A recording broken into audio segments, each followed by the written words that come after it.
In this module, you will learn about pressure in fluids. Like in solids, thrust and pressure are equally applicable to the other states of matter, liquids and gases. As liquids and gases have the property of flowing, they are collectively referred to as fluids. Any material that has the property of flowing is a fluid. Like solids, fluids also have weight, and this weight exerts a force on the walls and the base of a container. We can demonstrate the effect of pressure in liquids through a simple example using a plastic bottle. Fill the plastic bottle completely with water. Then, make a small hole in the lower half of the wall of the bottle. You will see that the water gushes out through the hole with considerable velocity. This velocity is due to the pressure of the fluid at that point.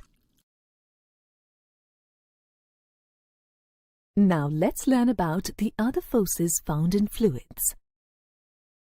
Initially, let's see what the term buoyancy means. When a body is immersed completely or partially in a fluid, it experiences an upward force.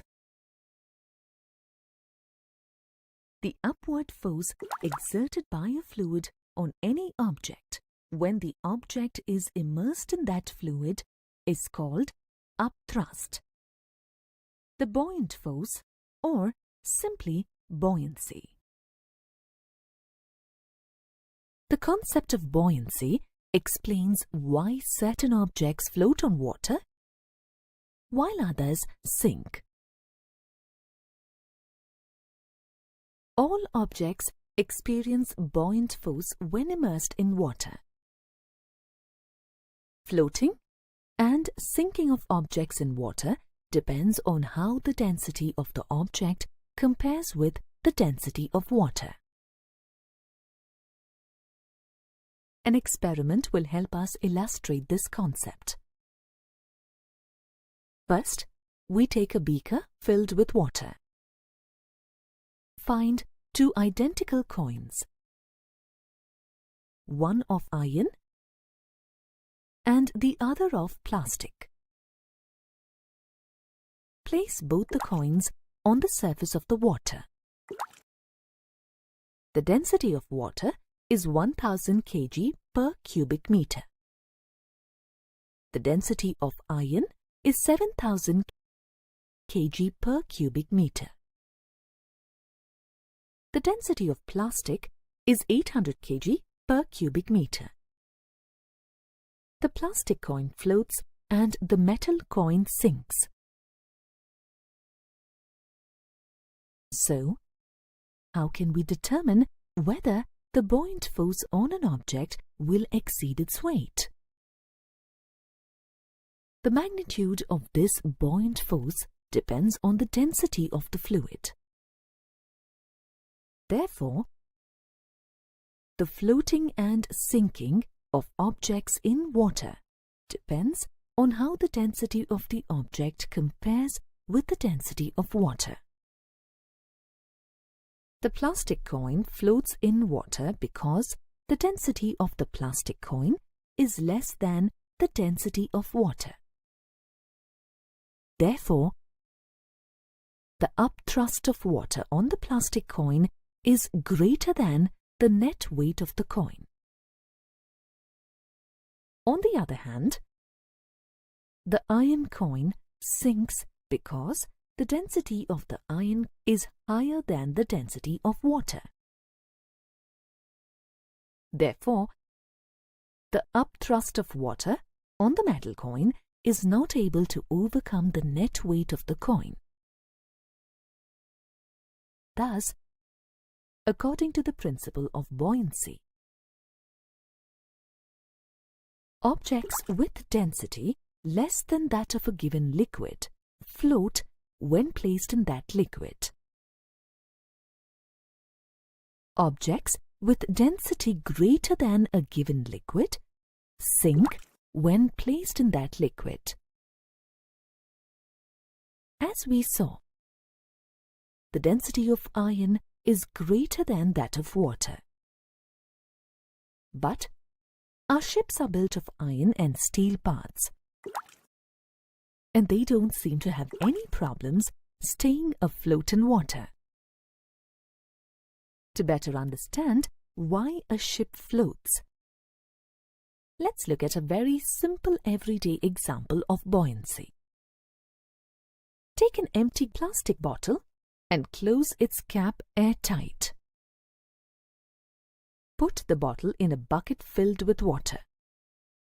Then, try to immerse the bottle in water. You'll observe that attempts to push the bottle down in the bucket are unsuccessful, and the bottle floats on water even though the density of glass is higher than that of water. Here's the reason why. The bottle contains air inside it. The volume of the bottle includes the volume of air in it. The density of air is much less than that of water. This means that the overall density of the bottle becomes lower than that of water. Hence, the upthrust on the bottle is greater than the weight of the bottle. Due to this, the empty airtight bottle is pushed upward when we try to immerse it completely in water. Therefore, the glass bottle floats on water. In order to make the bottle immerse completely in water, the volume of water equivalent to that of the bottle must be displaced. To keep the bottle completely immersed, the upward force on the bottle due to water must be balanced. This can be achieved by an externally applied force acting downwards. This force must at least be equal to the difference between the upward force and the weight of the bottle. The reason for flotation of the ship is similar to that of the flotation of the glass bottle. Even though the density of iron is more than that of water, the ship does not sink.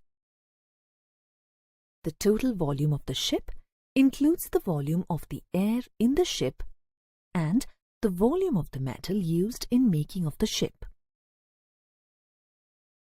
This reduces the overall density of the ship to a value much less than the density of water.